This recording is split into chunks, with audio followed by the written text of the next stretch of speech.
tonight. Janiene is not presenting the BC2 Site redevelopment tonight. She is under the weather. So we're going to be spending a lot of time on the downtown loop presentation. So we'll be moving that up. And just as a reminder, the chat feature is public. So if you're chatting at all and typing anything, people can see that. It's recorded as well. And we have at least one visitor. We might get more, but generally speaking, welcome visitors. Thank you for coming. We're excited you're here. And, you know, it's always nice to have people be part of the presentation or listen to these presentations with us. I know that when we have presentations, especially something like the downtown loop, which gets a lot of interest, we want to make sure that questions during the presentation are for the board members, for the URAC members at least. And then if there is time left over, any visitors can ask questions, but we ran over last time, I think in part because other people were asking questions as well. So we want to make sure that we kind of stay on schedule as best we can.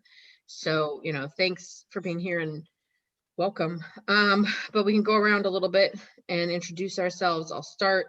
I am Rebecca. I'm the chair of URAC this year. I live in the El Monica area. And just as an FYI for everybody who does not know, I am pregnant and I am due in July, late June, early July. So I will not be here starting next month through September, probably. Next month is 50-50, but at least July. For our August meeting, I will not be here. We do not have meetings in July and September, so I'll be back for October, but Alan will be taking over for me. And who knows, maybe we'll be back in person in October. We'll find out. But anyway, so that's me. And then let's go ahead and Scott, you are next on my screen, so. Scott Winder, Planning Commissioner. And Andy? Andy Allen, Bose neighborhood resident. Oswaldo? Oswaldo Bernal, South Beaverton. Nathan? Everyone, Nathan Purley for Denny Whitford and Raleigh West. And Josh? Hi, Josh Carrillo. I live up in the Cedar Mill area. And congratulations, by the way. Oh, thank you. And Jerome? Oh, you're muted. You got it. There I am. There you are. Hi, Jerome Yeoman. I live in the Triple Creek neighborhood, and I have my psychology practice down in the Creekside district, across the creek from the Art Center. Excellent. Paula? Paula Cottrell, up north, actually about, I don't know, what is it? Straight line 50 feet from us, Josh. One of these meetings, we're going to get it together and meet together with you guys.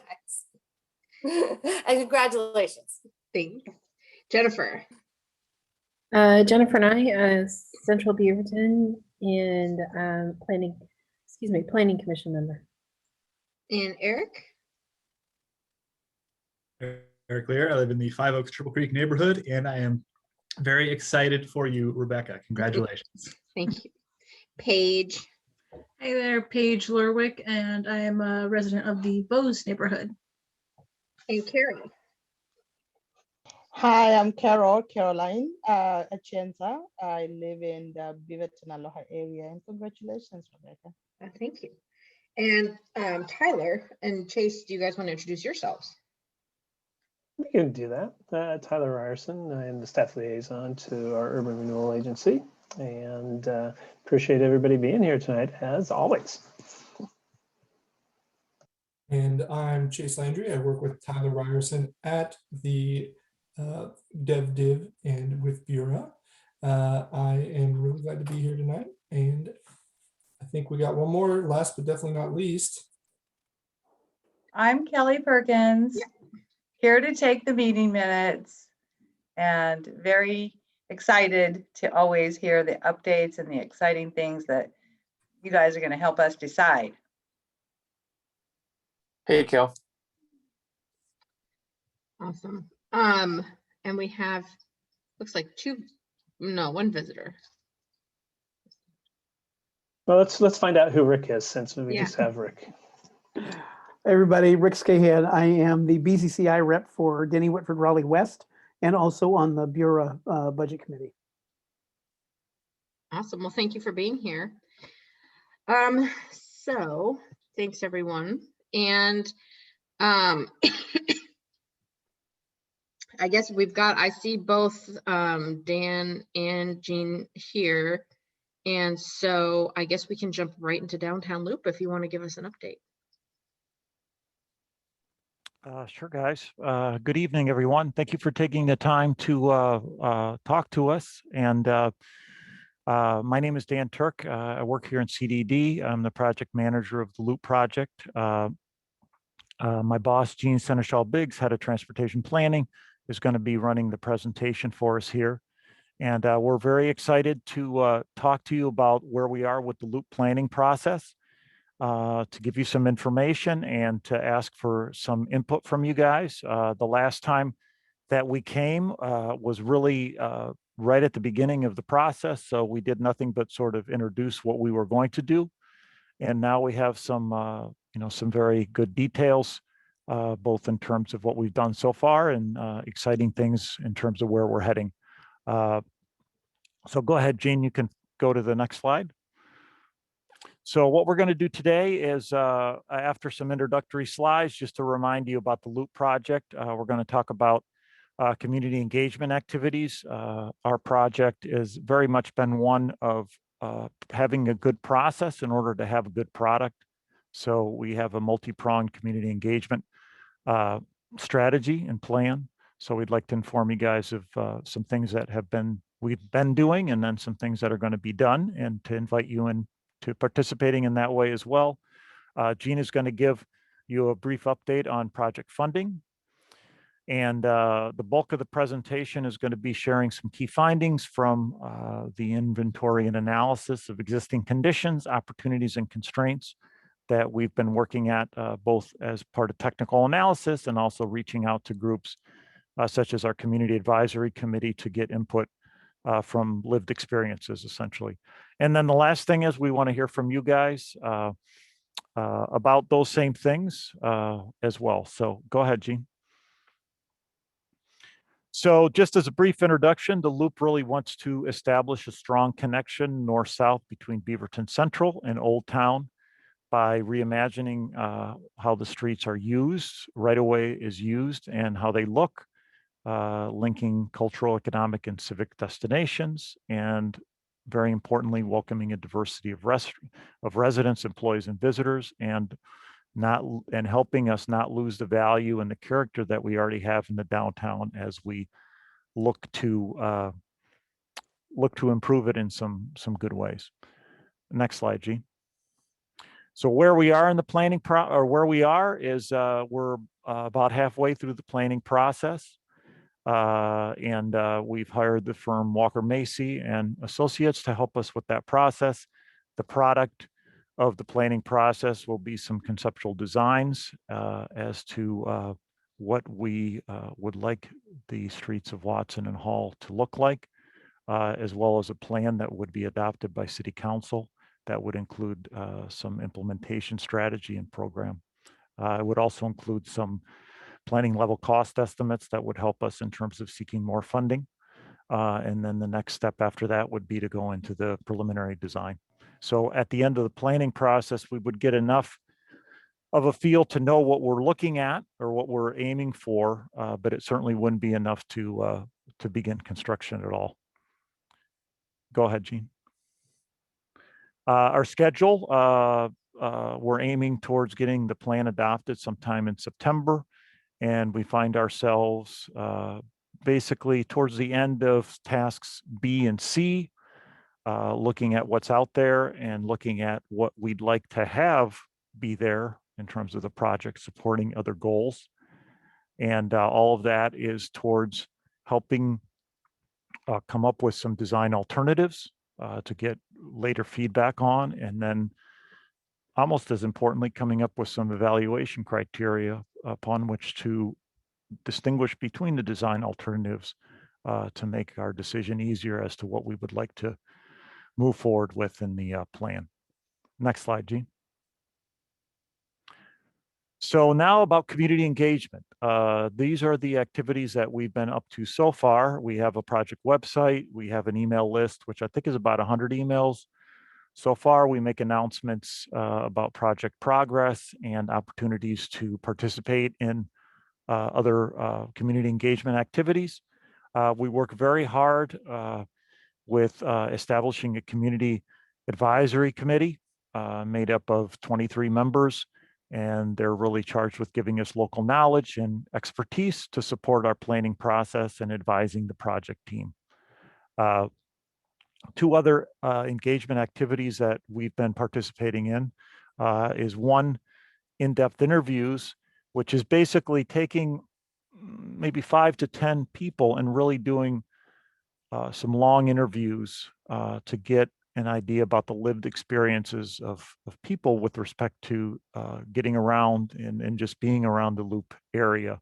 And the idea is really the value added of the in-depth interviews is to give us an opportunity to put a megaphone on maybe some groups that, you know, we really haven't had a chance to connect with and hear from, you know, people with disabilities, people of color. So you know, the in-depth interviews really complement some of our other engagement activities that way. The last of the community engagement activities that we've been doing so far is something that we just launched over the weekend called community mapping. Basically, in 4 different places along the downtown loop, we have an A-frame where you can scan a QR code with your smartphone, and then you're asked to answer several survey questions that are unique to that location in the loop. And the idea is really to get people's feedback about what works, what doesn't work while they're at those locations. So for example, one of them would be, I believe one of the locations, I should know since I put them out there, but it's at Canyon and Hall on the corner there. So, you know, you're gonna be answering some questions about how it is to cross that street or how it is to just be there. And the value of that is you're there. So if it's super noisy or you don't feel safe, those are things that, you know, would help us understand, you know, the experience of really being out there. That will go between May 1st and May 17th. And there's information on that on our website, and we would welcome you guys to go out there and tour the loop and you know, get some more people that are interested in giving us some very important feedback about what's out there, and then, you know, some opportunities and constraints as well. Next slide, please, Jean. So I mentioned we formed a community advisory committee. This is a list of the names. You can see we you know, we worked very hard on this. We reached out, worked a lot with the public engagement division here. Francisca Rose was extremely helpful. We reached out to a lot of people within the city that were representing different groups that including URAC, to sort of reach out to find some people that would be good members, and also to sort of try to balance out where people lived, if people were business owners, if people were downtown residents, if people weren't downtown residents, if people were older, people were younger. You know, the Downtown Business Association was very helpful. We went through the Beaverton Arts Commission as well. So, you know, we've had a couple meetings already with these guys, and, you know, they've been very participative, and, you know, it's a good group of people. We had an exercise where we had them go out. Jean and I gave them some homework and went out and they took some pictures around the loop of things that they liked, and, you know, that they thought could change. And, you know, that really gave us some really good insight in terms of, you know, what people really value that's there. Next slide, Jean, please. This is an example of one of the A-frames that is out there. I hope I put it in the right place. This is at Farmington and Watson. And it gives you a little map of where the other locations are. And then there's a QR code that you can scan on the other side of the street. Next slide. And the community engagement activities that we have coming up this summer both the option survey and the virtual open house basically are going to be launched at the next phase of the planning process, which is once we get some good feedback on existing conditions, opportunities, and constraints, we're going to use that information to develop some design alternatives.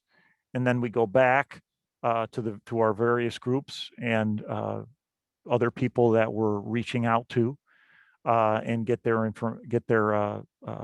feedback on those design alternatives. So the option survey will be something similar to the community engagement, something similar to the community mapping. It'll be smartphone based, where we'll be getting some feedback from a lot of different people looking at trade-offs and the design options. I guess the keynote activity in our community engagement is a virtual open house, which we'll do live online and try to take best advantages of having a virtual forum as opposed to in person.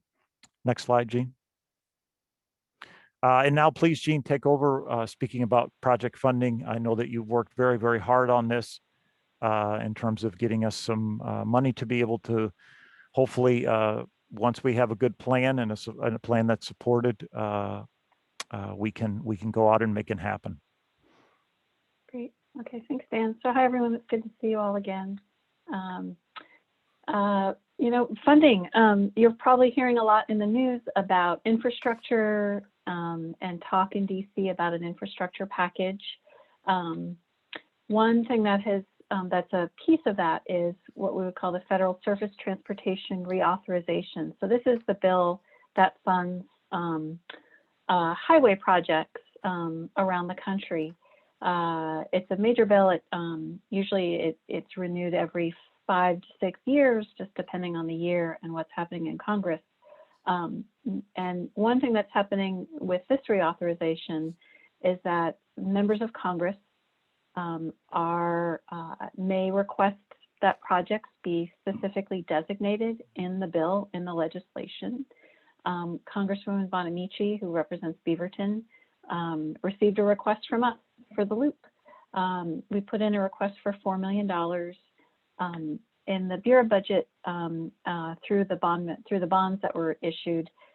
We've got a little over 5 million sort of flagged for the loop, and we're looking at those funds being used as our local contribution to match those potential federal funds. And this would really build sort of the first phase of the project. We don't know yet what that first phase will look like. We're not even done with our planning process yet, but the opportunity is here now for us to make this ask, so we did. City Council endorsed this ask. They approved a letter that went with our application to the Congresswoman. It's a highly competitive process. There were many requests that the Congresswoman received from within her district. And so, there'll be many requests that don't receive the funding. I think we're still feeling pretty hopeful, but really that's just the first step in the process. The legislation actually has to make its way through the House and the Senate and get signed by the President. So we're still, I think, a little ways off from seeing a definitive answer on how this project might move forward with these federal funds. So we just wanted to make you aware of it in case you may have heard about this in the news, but councils weighed in on this as well. And I don't think Dan mentioned this. We're going to BURA tomorrow night. I think Tyler pointed you all to the packet for our presentation to them tomorrow night. So they'll also be hearing about this as well. So I think that's all for now on that one. I'll go to the next and hand it back to Dan. All right, thanks, Jean. Next slide. Okay, so as Jean mentioned, hopefully you got the link from Tyler to the package of a package of materials that were exhibits for the agenda bill for BURA, one of which was a report speaking about the existing conditions, opportunities, and constraints along the loop project. Here's a slide mentioning the various contents of it. And what we'd like to do is it's a lot of information. We really felt it was best to send that out to you guys so you could take a look at it yourselves. And, there's just not time enough to go through all of the details here. We do have it on hand if, some questions come up and we can refer it to it. But what we'd like to do is highlight a few of a little bit of the content and then at the end, open it up for some input. Go ahead, Jean. So one of the areas that we think is very interesting that we've gotten some information on, some mapping on, is the frontages and the difference in the types of frontages. Active frontages where there's a lot going on the side of the street. Frontages where there really isn't. And then, frontages that are very, very difficult frontages, not necessarily interesting or attractive to pedestrians, such as the wall and the blank wall in the bottom right corner. Next slide, Jean. And we went and mapped all along Hall and Watson to get an idea of, what was the spread of the different type of frontages. Go ahead, Jean. Another area we feel is of particular importance is stormwater. Because of the soil here, there's a lot of water that needs to be drained out through the loop, mainly from south to north. And this is an urban area where there's a lot of very quick runoff because there's a lot of pavement, and this is definitely a consideration when we go in, and whatever we do within the right of way and the pavement, we need to make sure that we responsibly deal with stormwater, and also especially there are new standards that have been given that we also need to comply with. I think that basically covers what I said, Jean. Another area of interest as an asset, and also something that possibly something that can be improved, is the trees. We went out, looked at the where the tree canopies were full, where there were some existing tree gaps. You can see most of them are in the northern part of the loop. And then you can go to the next slide, Jean. And then looking at, within those areas where there is a street canopy, the location of the trees and what that means. For example, if you look at location A, where the trees are really is cutting off the area that is, passable on the sidewalk. And it's not just the trees, it's the grading around the trees and that need to be taken into account when you're looking at the functional sidewalk area. And then I think, E and F here are examples of gaps in the tree canopy. Next slide, please. Thing about the trees is, not only, taking some space from the sidewalks, but also because of the roots contributing to some existing problems that we have with the quality and unevenness of the sidewalks. And remember, one of the goals, the real goal of this project, is to have this be a friendly and accessible pedestrian environment. And, the trees themselves, their location and where they are does at times present a challenge. At the same time, it presents a big asset in terms of it making it a very pleasant place to walk, nice shade. There are parts of the loop down by the farmer's market where, certain times of the year, it's just beautiful to be there. So, they are definitely an asset as well. Next slide, please, Jean. One of the other things that we mapped very fundamentally was the right of way and laterally on the street. And we quickly noticed that there were some pinch points, some areas in which the right of way is not the same as the other areas. And if we are thinking about having a standard cross section going through these areas, that would be some travel lanes for vehicles, bicycles, sidewalks, whatever right of way use. These areas, especially the one there south of Canyon, which is C, present a challenge to be able to do that within the existing right of way. Next slide, G. Sidewalks, very important part of our mapping, and we spent a lot of time looking at what was out there. Like everything else, there's pretty much everything imaginable out there. Here at City Hall, near City Hall, we have I think that's 14 feet wide, maybe even more, Gene, And then some areas there's no sidewalk at all. There are gaps in the sidewalk.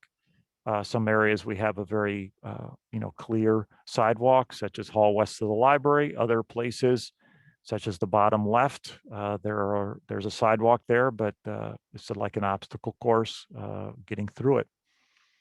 Next slide. So one of the things that we did with our mapping to be quantitative about it is we were looking at the pedestrian through zone, and the pedestrian through zone can be shown in this graphic. Basically, you have, from the curb to the side of the building, you have various zones. The zone nearest to the building is the frontage zone, where you have basically people either looking into the windows there or some outdoor seating. This is not an area where a pedestrian really can walk through. And then on the other side of the sidewalk, closer to the curb, you have where likely normally there's furniture, lighting, trees, benches, and that as well is not an area where really people are able to walk through. So really the functional part of the sidewalk for the purposes of pedestrians is the through zone. So we went out and we mapped the width of the through zone up and down the loop. And here are the results. You can see there's some places where there's a good amount, over 8 feet. This is the northern part of the loop. The middle part of the loop here as well, there are still some good places, but you see in red some places where there just isn't. And then next slide, Gene. This is the northern part. Now what you see here with all these little red stripes, I believe most of those are trees or lighting poles that are affecting the pedestrian through zone and what otherwise would be a 5 to 8 foot sidewalk. Okay, next slide. The other transportation mode we focused on, other than pedestrians, we're looking at what's out there for bicycles. So with bicycles, there are bike lanes in both Hall and Watson, south of Farmington, and there are also gaps to the northern part where there is no bicycle lane at all. And then it's important to note that a little different than the pedestrian infrastructure, the bicycle infrastructure, to be fully functional and to get the benefit, it needs to be able to connect to the regional part of the bike network. There's a good connection on 5th Street. There's a reasonable connection at the Crescent Trail. But Milliken and Canyon are designated as bike through zones, and you can see there are no bike lanes that connect to those as well. Next slide, G. Finally, transit, people that take transit. We're not always aware of it, but there is good transit service up and down both Hall and Watson. And quickly coming from the Beaverton Transit Center, the 76 line, various different stops. Of course, the bus is having to deal with a little bit of traffic as it's going in and out of there. And, this is a nice asset. And it's important to look at not only the travel times but also the facilities that are out on the street, the bus stops, for example, the rooms for the buses to stop to make that, something that people would use to go up and down the loop. Next slide, Gene. In terms of the vehicular system, we also map this, and this map basically is talking about the number of lanes at different sections. And mainly south of Farmington, it's mainly 2 lanes. On Hall, north of Canyon, there are 3 lanes moving up there. The other areas, I think there are 3 lanes. There tend to be turning lanes. Since these are one-way streets, they're going onto busy roads. There's a turning lane. So like everything else, there's not a standard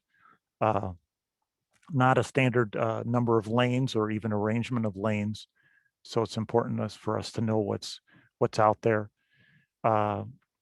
And also should be pointed out that in terms of speed limits, these are speed limits along Hall and Watson. Some of the areas are still 30 miles an hour. They will be consistently being reduced to 20 miles an hour, and that's very important in terms of the compatibility of the vehicles and the pedestrians and bikes. And then, of course, you see some signalized intersections.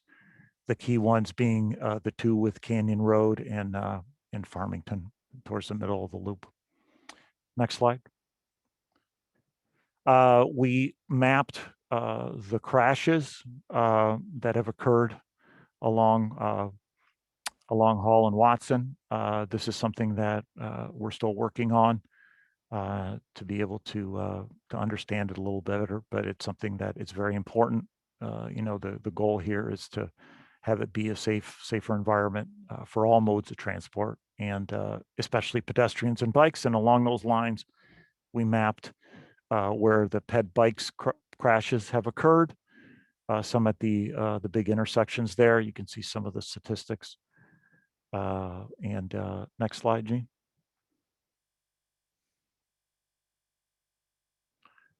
And this is an area that we wanted to highlight as well. As I mentioned before, Canyon and Farmington, they are major roads cutting across both Hall and Watson. They present barriers to pedestrians. You know, these are noisy places. These are places that pedestrians don't necessarily feel safe. You know, this is a main area of, I would say, concern, but also opportunity in terms of being able to connect the northern and southern parts of the downtown. One of the challenges is, you know, there's a lot of traffic and different priorities that need to try to be met at these locations. Next slide, please. And of course, safety at these intersections as well, especially for pedestrians. This one here that Gene is highlighting is Watson cutting across Farmington. Geez, I don't know if I could imagine a more complicated intersection, a railroad crossing through it, a street there coming in Broadway where people are coming in and having to stop, and sometimes are in a kind of a purgatory in the middle there. The crosswalks are not necessarily straight. There's also an up and over the rail crossing. So, you know, this is a key area of that we need to look at in terms of alternatives. Next slide. I think we already spoke about the vehicular speed. You know, one of the challenges, I've walked up and down these streets many different times trying to get information, and I'm always surprised at how challenging it is not to cross Canyon and Farmington, but just to cross Hall and Watson from one side to the other. And this is, you know, looking at opportunities for traffic calming. We're already working towards speed limits 20 miles an hour. You know, potential better connections between one side of the street and the other. And isn't just one side of Hall to the other side of Hall. It's also if you want to go from Hall to Watson, for example, you know, you also have to cross those streets. So there are various opportunities for that. Next slide, G. Without anything else to do, this is the last slide, right, Gene? Or do we go into the details about the questions? I think we do, right? We have the input slide. You can go to the next one, Gina. Yeah. So we need your input. We need it. Now is a great time. We are starting to think about design alternatives, but also importantly, we're starting to think about criteria upon which to evaluate those alternatives. So we'd like to ask you for if you can share your perspective, your knowledge with respect to some of the same information that we've presented you. You know, what's out there that's a real asset in the streetscape, what needs to change, you know, what are some challenges that are going to confront efforts to improve things or to change things. And then, of course, if there's anything that we missed, especially with respect to perspectives, this is very key.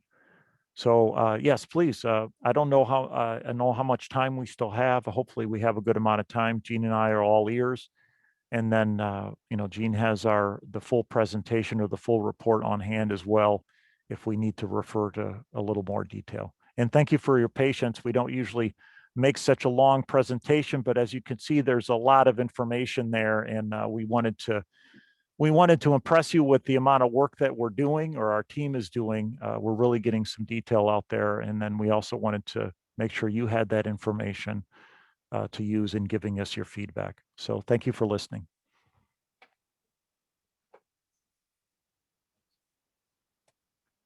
Thank you. Anybody have any questions or feedback, anything, here with the input that they want to? Yeah, Rebecca. Oh, sorry. No, go ahead. Oh, I have a question. Is the goal for this project in the end to basically be a draw on its own for downtown, or be just considered a, tremendous aesthetic improvement for downtown? That's a good question, Andy.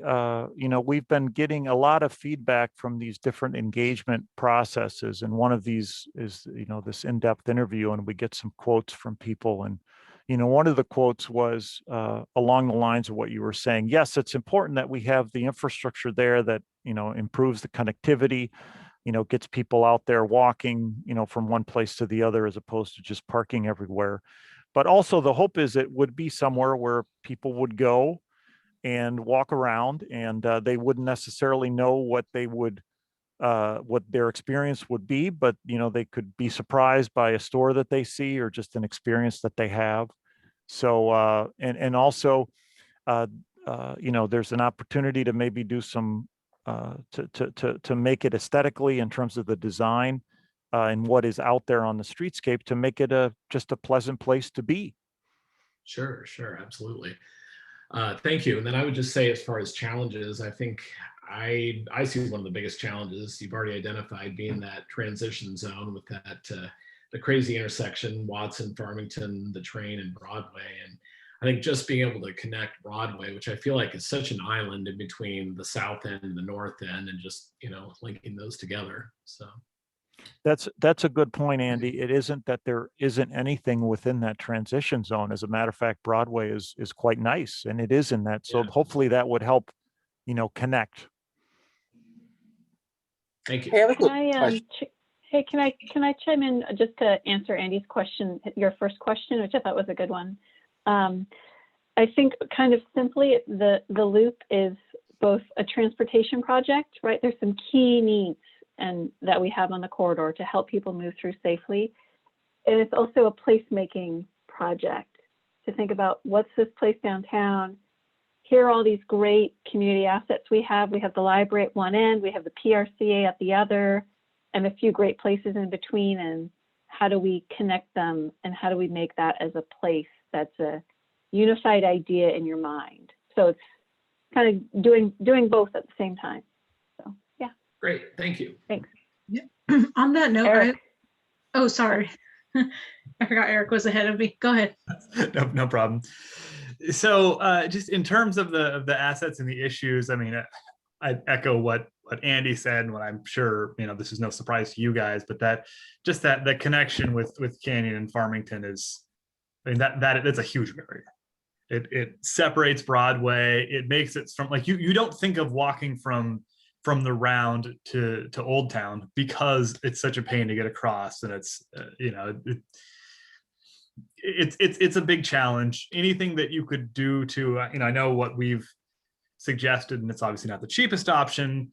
Any sort of like a bridge over the street would be great, but just anything to make that less daunting.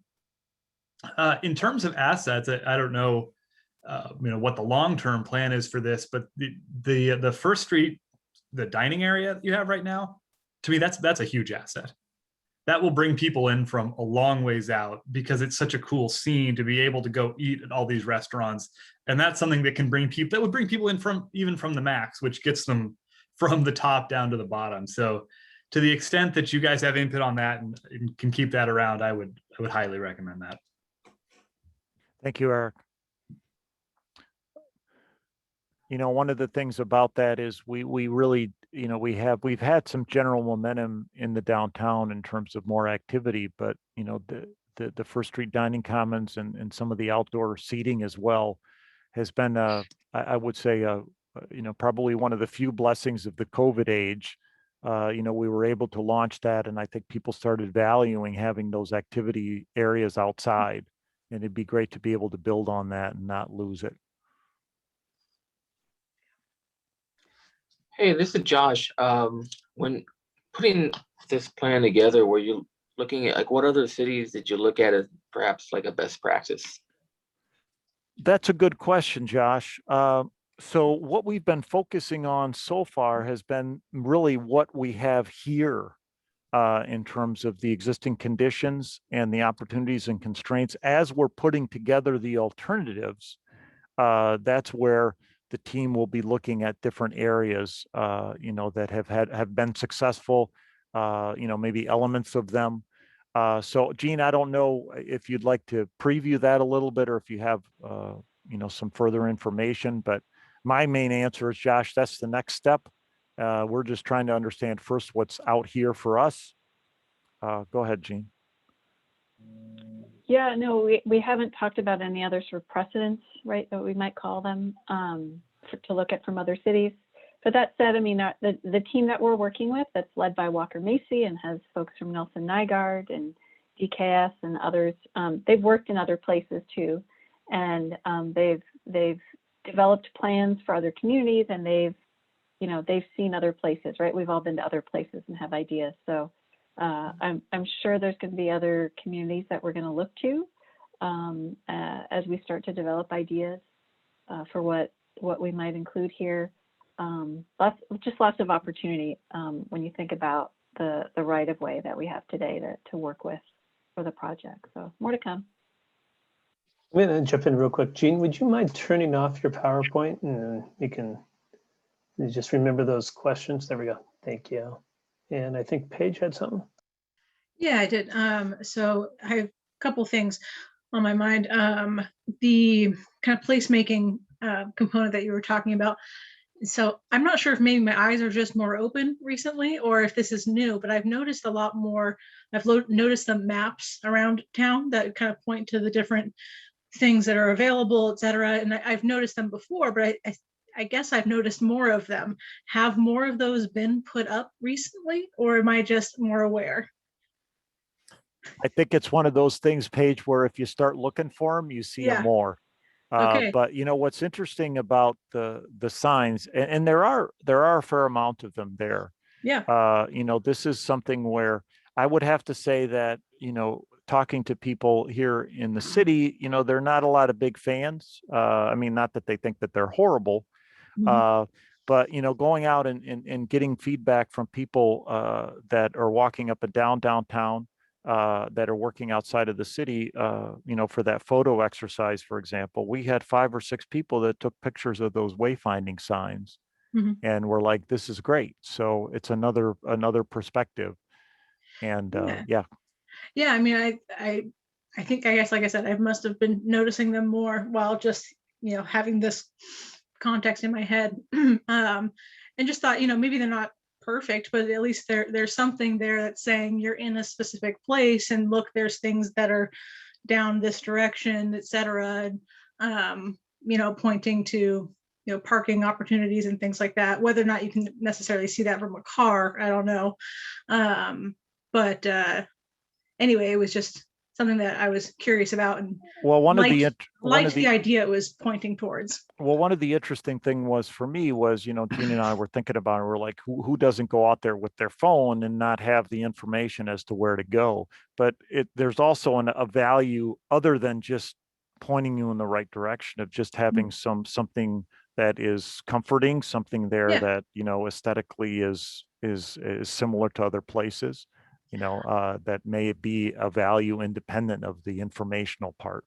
Yeah, I think the feeling that I got was like, just the fact that something like that existed, that made me feel like I was in a zone, or I'm in a place that that's a good something observation. more than just more than just any other street or any other area, Yes. That's great feedback. So I think, if there's maybe more of that, Thank you. Value in it, at least. And then one other thing on the constraints that I've been noticing a lot recently is just how much that that zone between, or like really it's just one street between First and I think it's Farmington, right? Right, that really small area where like Ex Novo and Biggs and DeCarly are. there's so much backup that occurs right there. And I'm sure you guys are already aware, and especially I think that's created from the parallel parking, which has been eliminated on one side, but on the other side is still there. Seeing people slow down because they're coming so fast from the stoplight there, and they're kind of zooming through, and then there's people who are trying to park, and it's just kind of creates this madness that looks like it could create crashes, honestly. Doesn't seem like a great experience. So, my vision of that would be kind of just extending the dining into the street, or the sidewalk itself, and kind of eliminating those parking spots in an effort to make that more friendly and also reduce the chance of crashes. I went out with my car to put up these A-frames for the community mapping, and I put one right there, and I got lucky. I got the first spot there on the left as you're going south on Watson, and it took me a good 5 minutes to be able to safely back up, and I didn't like it into Watson, because not only are the cars going fast, some of them you can't see because some of them are turning right off of Farmington. Right. Yeah. Right on the Watson. Yeah. Yeah. That whole area is just, there's so much happening in also such a short little zone. So you've got and then it's a pedestrian, like, I don't know what the right word is, but there's a lot of pedestrian traffic back and forth on First right there. So it's, I don't have all the answers, but my first thing that I would think of is eliminating those parallel parking spots. Thank you, Paige. So Paige, this is Paul. Hi. That's Yeah. exactly what I was thinking. I mean, you're just right there with me. So it's kind of a double-edged sword. So I didn't go to DeCarly's when they had outdoor seating because I didn't want to sit on a busy corner and listen to cars zoom by. This is one of my favorite restaurants, but I didn't go because of that. So these things are just so in competition with each other. There isn't enough parking, period. No matter how we want people to walk from the round to DeCarly's, there's a lot of people that aren't going to do that. And there's no parking there. And then we've got this crazy congested area. And Beaverton is already so known for just traffic and congestion and just not a pedestrian friendly place. So what do we do? What are the thoughts around if we do go more with this pedestrian friendly design and the wider sidewalks and the narrower streets and slow people down and take away the street parking? How do we solve for those other issues without making Beaverton even worse than it already is? Yeah. What are those alternatives? Those routes? Because I've thought about that myself, with like if you eliminate the parking, what else do you do to get parking there? And a question for Dan and Jean. There's an empty lot, or maybe I don't know who this question is necessarily for. There's an empty lot, just like, I think it's on the corner of, I can't remember what exactly the street is, but you've got, Syndicate, and there's the Topper Mees and the catty corner from there. There's an empty lot. Can you envision what I'm talking about? Like First and Angel? Yes. Right. Yes.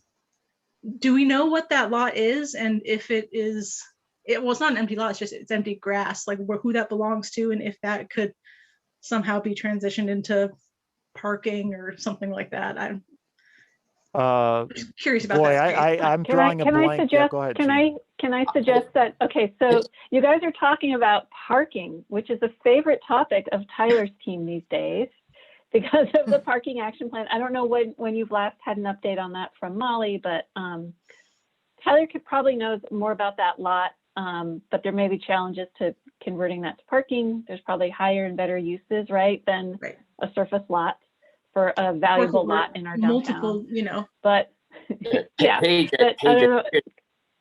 Sorry, go ahead. I was just going to throw it to Tyler to see if he wanted to chime in, but I thanks, do want to Paige. get back to Paula's comment. Yeah. Yeah, just real quick. Molly's coming in next month to talk parking.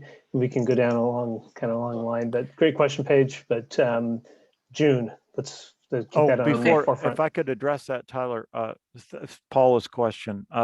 You mentioned the parking, and then you also mentioned the traffic and the implications. One of the benefits of the loop project happening right now is exactly that. With the parking management strategies coming, there's a lot of work being done in that area. So we're going to benefit from that for when we start talking about, well, if we are going to be eliminating parking or doing anything with parking, they're going to help us be able to present the context within which what we're doing is going to have an effect. For example, what percentage of the parking spots that are there are affected by the loop?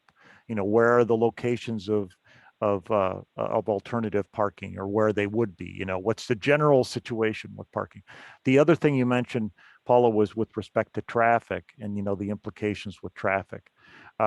This is something that we will address, I would say, qualitatively within the planning process that we're doing right now. Is clearly depending on what kind of alternatives we're looking at. That would have to be something that would need to be studied, by the traffic engineer and his team, or some other modality to be able to be responsible with that. But that part of quantitative traffic analysis is not really within the scope of what we're doing here with this particular planning exercise. It isn't that we're ignoring it, and if it's something that we need to look at, we will definitely find a way to be responsible with that. And if I can add, thank you. I just got to add one little comment, Josh, and that is that I see them as necessary, right? Because if you design this amazing walkable pedestrian friendly area, but then people don't come because the traffic's so bad, they don't want to deal with downtown, then you just negated our mission and what we're trying to do. So I see them as intrinsically connected from my perspective. Parking, traffic, pedestrians. And if I can respond to that, having worked for the city before, and hearing these questions a lot, parking in every city, I'm doing a project in Tigard, and that question comes up like literally every other day. It seems like Oregon City, I'm on the comp plan for that, and that comes up every other day too. The city actually has done a lot for parking over the past several years. If you look at I'm not sure how much it costs, but it was tens of millions of dollars for the parking garage that's under construction right now. I mean, the big part of that was to address the parking issue. So you have 2 parking garages that can accommodate, I think, up to 700 or 800 cars. And now with this loop, that's going to tie it all together so folks can park over there and then, walk safely over to Old Town. So, I mean, it might not be right next to the restaurant like the Carly's, but I mean, the city's doing a really good job of trying to make it, as workable as possible. So, thank you, Josh. I wonder what more can be done to emphasize the availability of the parking in the like library, the farmers market parking lot, because that's something that you guys have brought up. And I whenever I'm out with people, I always like tell them like, hey, we can park here. It's not actually a tow zone or whatever, because I've heard it from you guys. And then when I see on the signs, if I look closely, I realize, it says that you can park there, but I feel like that message needs to be out there, because that's a really it's not very far from all that stuff. And I think it could solve some problems. Thank you, Paige. I'd like to put in a word though, too, for getting people out of their cars. I know I had a chance to look or watch a bit of the city council meeting and talking about some of the parking issues. And one of the philosophies they're pursuing is park once. And I wonder, I mean, one of the things, the ideas that we talked about that I guess may not be realistic in the near future is some sort of shuttle that goes around the loop where people could indeed park once. So there's not all kinds of people milling around looking for parking. Because really there, even on the north end of the loop, there can be a lot of congestion there on Fridays. And there is a real tension between wanting to attract people downtown and creating traffic congestion, which I'm sure you realize, but I think it's one of the concerns, that we've talked about off and on. It also occurs to me in the interest of getting people on transit, that if you think about the round area where we're really trying to attract people, there actually isn't a bus stop real near there. And I wonder if there's any plan to do that, even a sort of a bus turnout or something like that, so the traffic wouldn't be stopped so much. Because I envision people coming to the Arts Center and not wanting, they might be in uncomfortable shoes or nice clothes or something, and not necessarily wanting to, take a long walk, or, some people may have difficulty walking those kinds of distances. So those are some of the things that that I was wondering about as I looked at this and what pedestrian oriented really means, and how we plan for that. And I really think, I mean, part of that is getting people out of their cars. We're going to need to, do that anyway. Jerome, I love the shuttle idea. And going back to Paula's point as well as your point, it may be a bit far for some folks to walk. A while back, I heard that the city had some shared parking agreements with a few folks. I think some of the banks in Old Town. Like, what's the status of that? Have there been any more? Like, Jean, maybe you can speak to Josh's. I wanted to respond to Jerome first. Thank you for your ideas. It's very helpful. The modes work in a complementary fashion. If you want people to get out of their cars, you need to present them with a viable alternative. And ideally, you want to create improved pedestrian spaces that don't just work for people that are young and athletic. People that have accessibility challenges, or people that are older or have children. You'd like to have the facilities be able to be usable and safe for them. One of the advantages that we have with respect to that, and I think Paige alluded to this, is it is really just a 15-minute walk from one part of the loop to the other. So the distances are relatively small. We do have compact blocks, but it'd be nice if transit in some way can serve a function. There are existing transit services already going up and down Hall and Watson, and Jerome, you're correct. They do not go up to Hall, they up to the Round, but they do go to the next nearest MAX station, which is one of the most busy regional, if not the most busy regional bus center at the next stop. Jean, I don't know if you had anything to add about that or the shared parking arrangements. I myself, I don't have that information. Yeah. I want to talk about what you mentioned, the Park Once philosophy, and you guys are just so ready for Molly to come next month. So you'll have fun listening to Molly and her team. The Park Once philosophy, I really believe in that. And I think that is going to be a change for some people, right? It's a mindset to say, I'm going to park my car and get to all my destinations by walking there because I've left my car. One of our coworkers, Brian, who you've met, Brian Martin, who's our long range planning manager, he says, the fun happens when you get out of your car. And that's the kind of space that we want to create in downtown. That's what we're trying to achieve with the loop, is that you get here and really it's a place where you want to be out and walking around.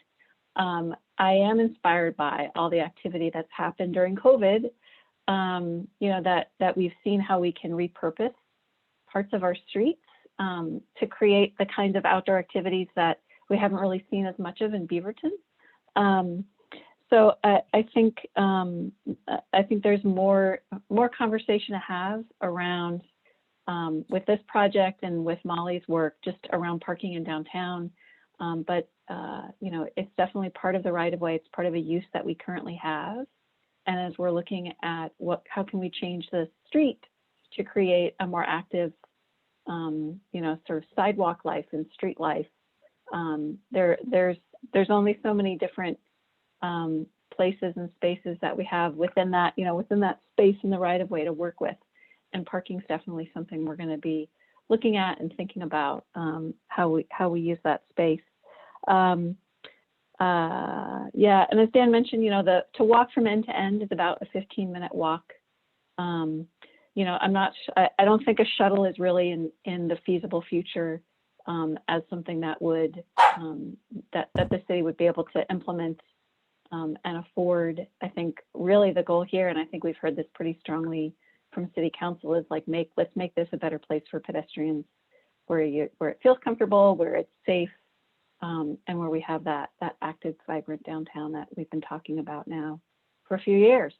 So, and Tyler, do you want to add anything more about parking, shared parking? Yeah, Josh, those are still out there. They're still available, except for the one near the Bank of Beaverton, as they're doing construction on those few spaces using it for construction. And that program can be expanded at any time. Great things that are kind of happening with all these different projects for everyone's sake is the fact that we're all walking along together, not to pun off of the loop and pedestrian connectivity, but we recognize that there are so many of these elements that are combined. And so there is a survey that we'll talk a little bit about here after Dan and Jean take off to go visit Central Beaverton, NAC, or Beaverton Central Beaverton, NAC.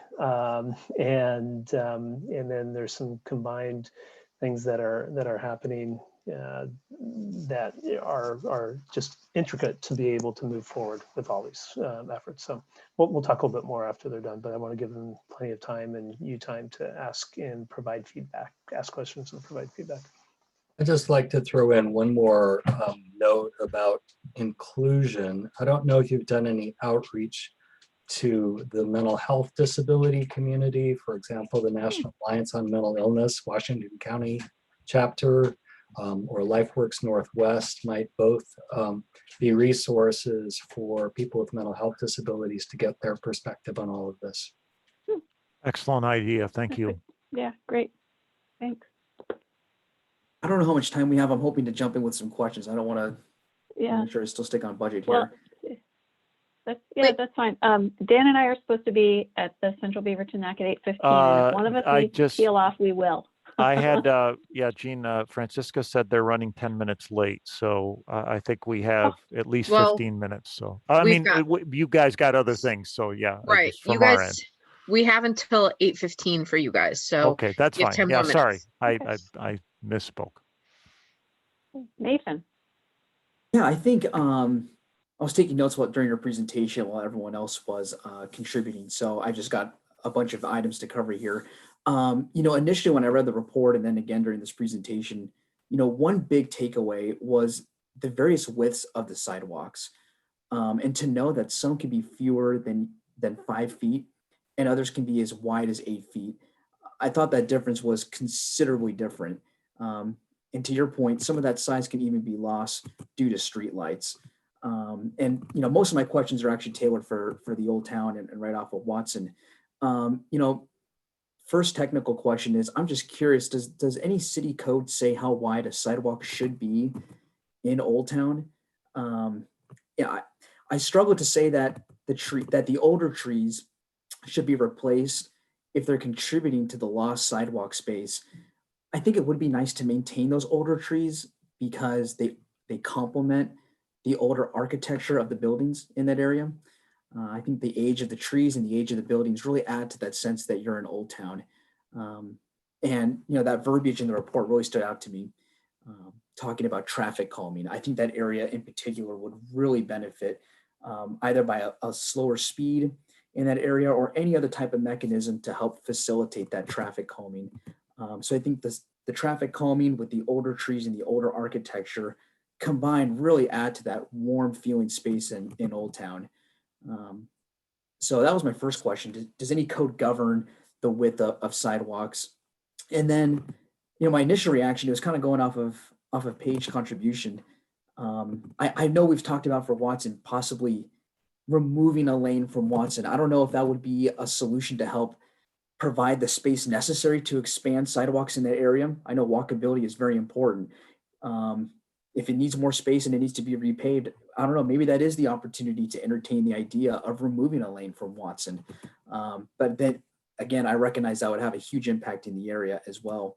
And then my last technical question is, regarding parking, if someone could remind me, is the general public allowed to park near the Performing Arts Center? I'm trying to remember if there was an underground parking garage.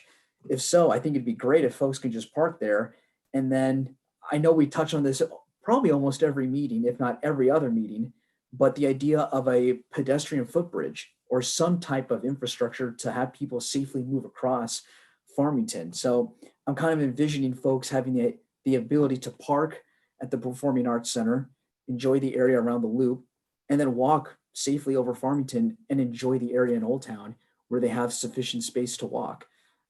So I know that's a lot of ground to cover. We don't have to touch all of it tonight, but those are just some of my key takeaways from that report and hearing everyone's Thank you. contributions. Thank you, Nathan. Yeah, Yeah. you've covered a lot of stuff. I will take a few and then pass off to other people that are more Sure. knowledgeable than me.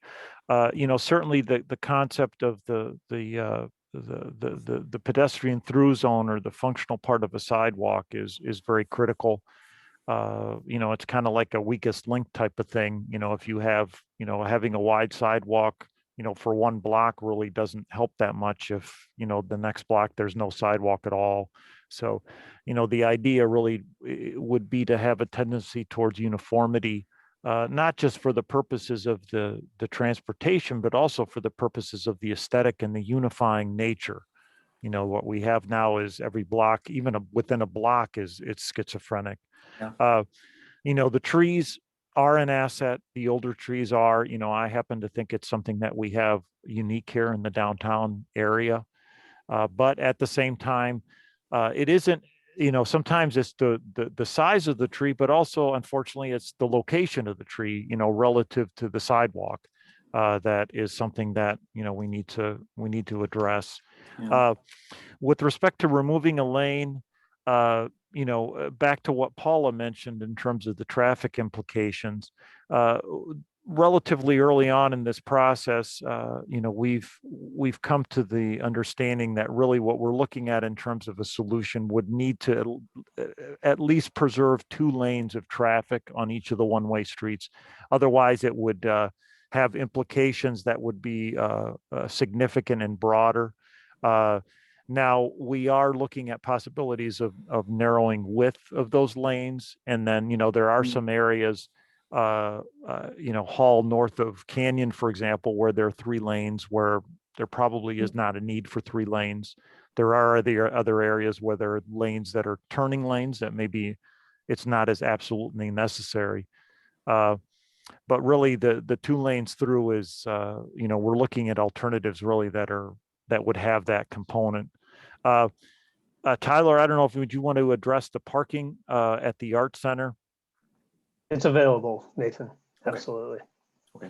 Thank you for confirming. And then, Jean, in terms of the city code with the sidewalks, I need your help on that one.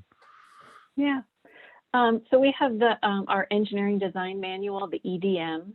That's our guiding document on that defines sort of sidewalk widths that are required. Our EDM currently has a standard sidewalk width of 10 feet, and that would be applied downtown. And we've all agreed that that's not enough. We all recognize that that's really insufficient. That just doesn't allow you to have space to do the kinds of activities that we'd like to see in the sidewalk area, for having, retail spaces, having some space to be able to either have cafes or display things outside, have that furnishing zone for lights and street trees, and still have a through zone. So even our existing tools that we have don't meet the needs. So there's some more follow on to do with that, but we're looking at going beyond. We can go beyond what's in the EDM for sure with this project. So that's what we're thinking about. The one thing I'll say on the removing a lane, Dan did a perfect job of explaining kind of where we're headed with the project. I think the other thing to think about is that downtown is really as we're looking to change it from the auto-oriented type uses today, and the kinds of speeds that we have. Hall and Watson carry something like 10,000 vehicles a day, That's 9 or right. 10,000 A little vehicles bit, a no, day. a little bit lot. more. A Yeah. little bit more. And there are places where they're going at a pretty high speed of traffic. There are places that are still posted 30, where there's some things in process to get those posted down to 20. But I think we all need to start imagining a downtown where traffic moves a little bit slower. There's a lot more activity happening. It's going to be a different place. It's not a place just to drive through, but there's things happening on the street. Yeah. So. Okay. Thank you very much, everyone. Yeah, you're welcome. Thank you. Yeah, Care? have a moment. Thank you. So I just wanted to make maybe one or two comments. I think the first one may have been captured in the presentation, but I may have missed it. In regards to the 23-member committee that does advisory, I wonder if that community advisory team has representation of people from all walks of life that actually live in Beaverton, just so that to get a good sense of their lived experience, but at the same time to make sure that they can represent their communities at the table.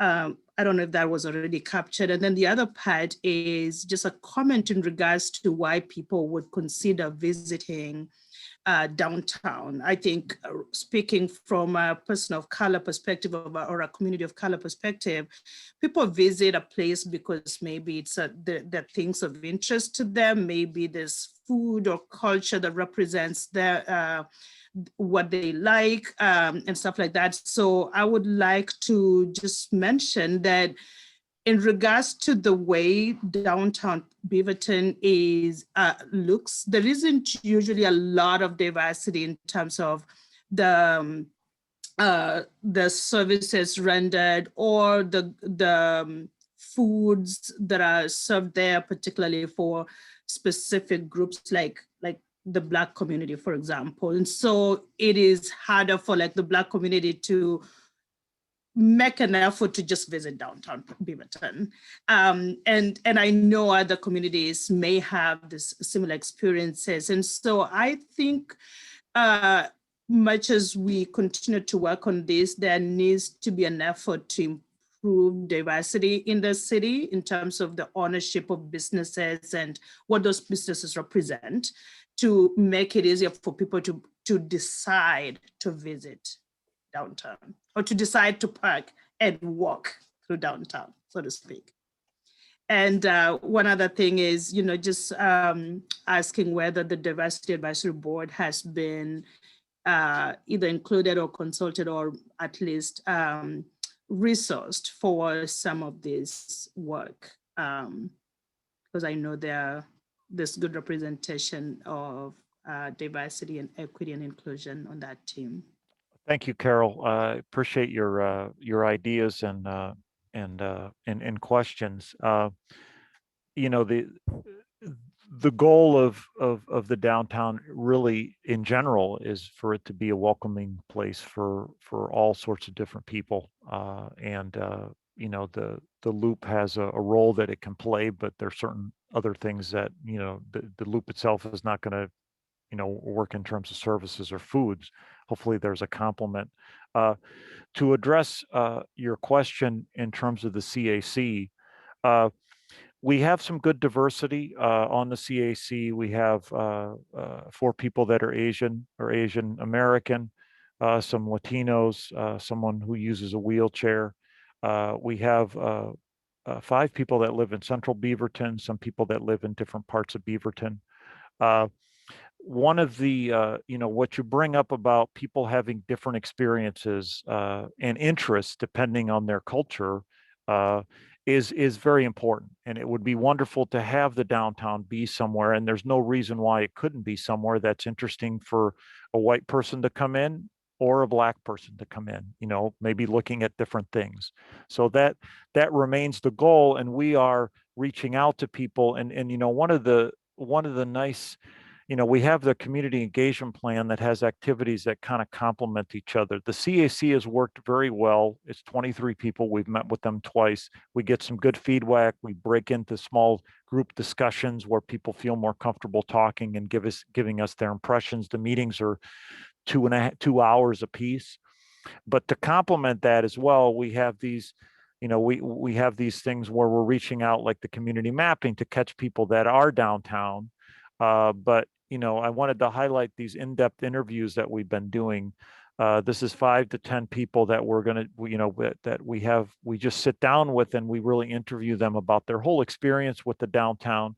I happen to know that at least one of them is African-American, an older gentleman as well, someone with disabilities. And I tell you, it's incredible how much wealth of information you can get from a single person just because they have a different perspective. You know, the person with disabilities was looking at intersections and saying, this is a great intersection because it's easy to get on and off the sidewalk, for example, and you just don't think about that.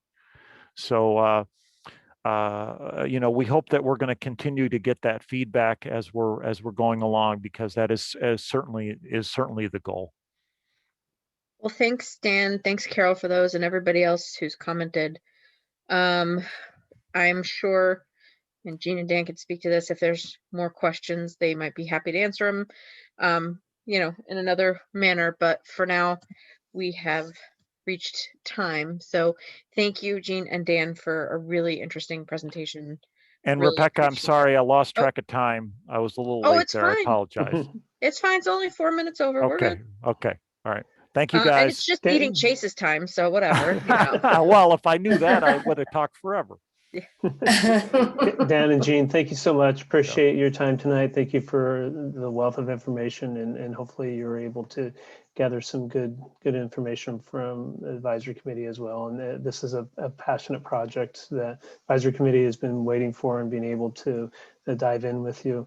I'm assuming that going to the beavertonoregon.gov/the-loop web page is the key page. That's a page that'll show you how to participate, what's going on, not just right now, but in the future as well. Maybe the best timing is late June, early July is when, you know, we'll have the design alternatives, and we really like to get feedback from people. So that's something to look out for. And the mapping activity goes till May 17th. May 17th, yes. Okay. Yep. Okay. Well, excellent. Thank you both. Thank you all for your Thank time you, guys. tonight. Really appreciate your ideas. All right, Chase, you're up, and Tyler. All righty. I'll just drop that loop link in the chat there for anybody interested in taking a loop at the page. Like many of our projects, I do want to also say they have a update that you can sign up for. So if you click on their learn how to participate, you can get their regular project updates if you're interested as well. And usually folks will share other survey engagement opportunities through that. And actually, and you know what, I'm going to interrupt real quick, Chase, to just continue down that path. Now, Paige and Oswaldo are both on the advisory committee, the CAC. And so, you know, we have some inside scoop kind of information or connection to.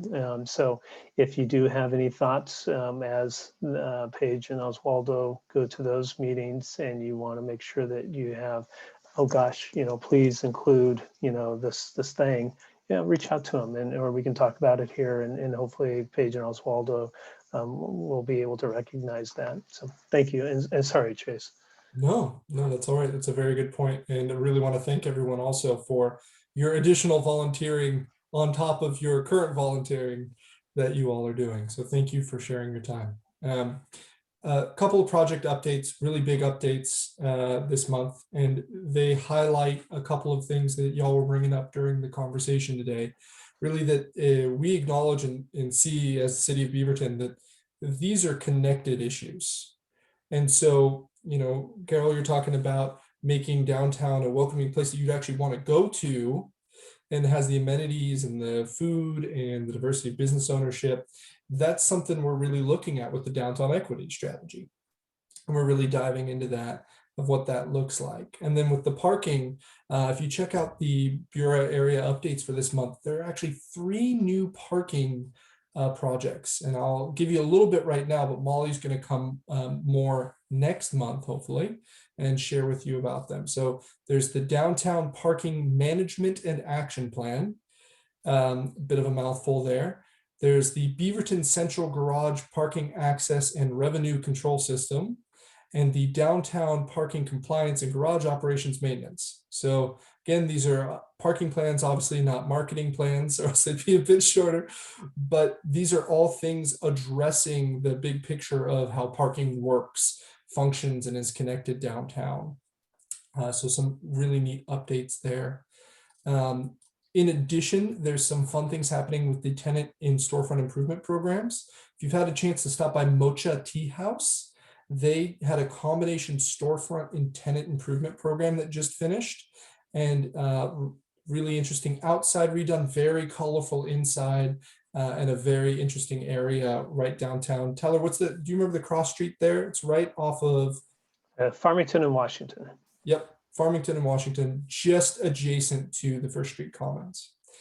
There's a few other places that have also finished up their renovations, including Tan Tan Cafe and Clover and Booch, which is a kombucha and shop right next to where that garage is going next to the Patricia Resource Center for the Arts. Tyler, do you want to give a brief garage update? I can do that. Thanks, Chase.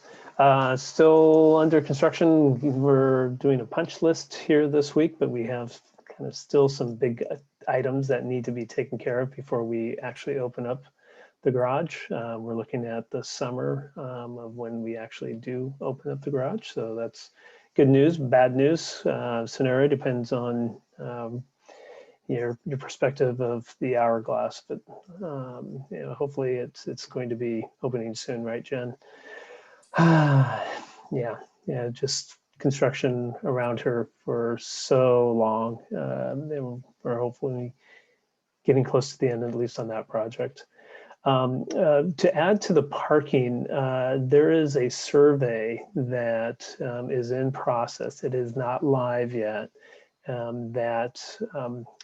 Hopefully once we know that it goes live, and I believe it's this week, that Chase is involved with, and Molly, and there's a variety of other folks who are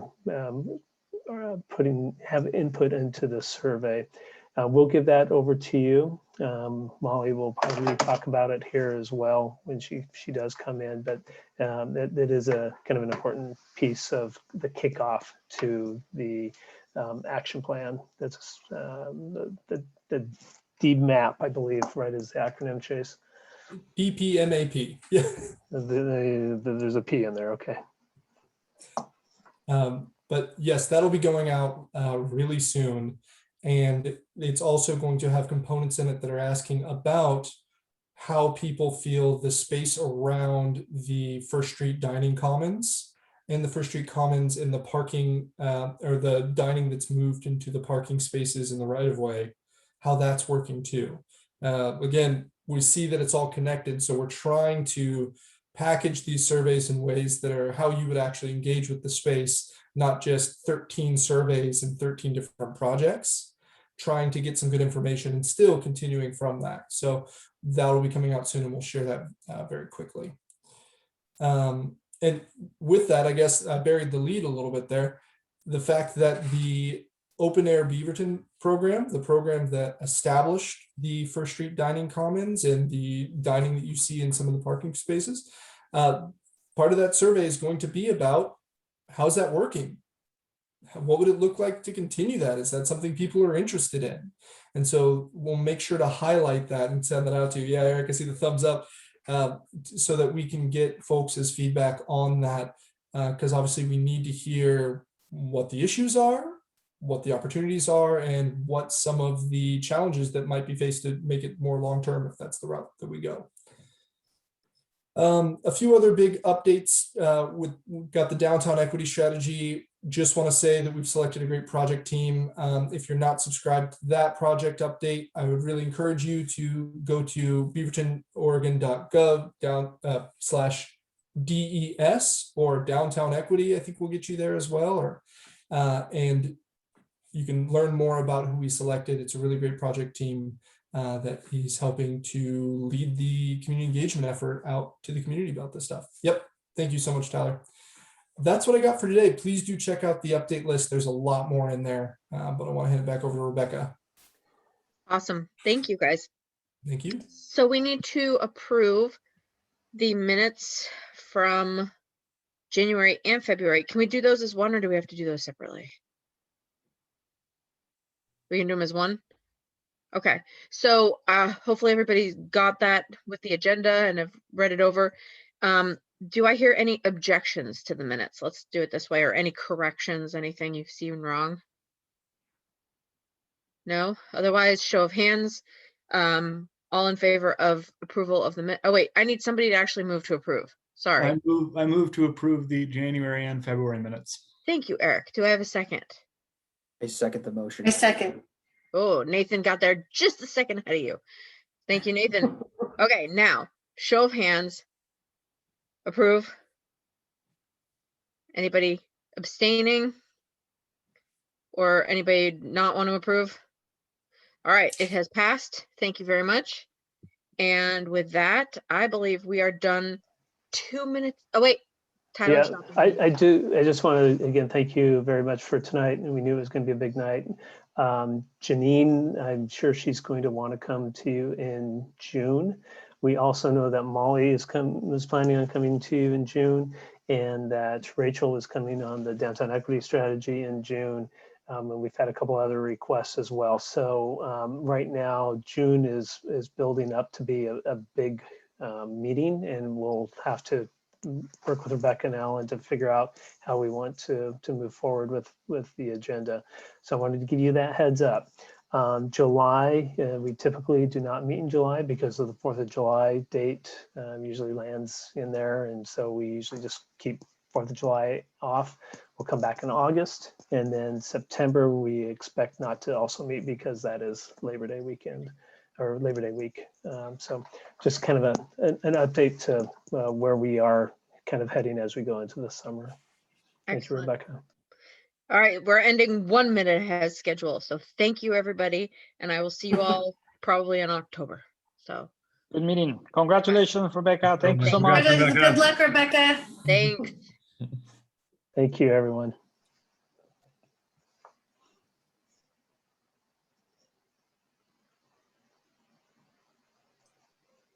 Thanks, everybody. And you're still recording, Kel. Oh, nice. Turn off. And another thing.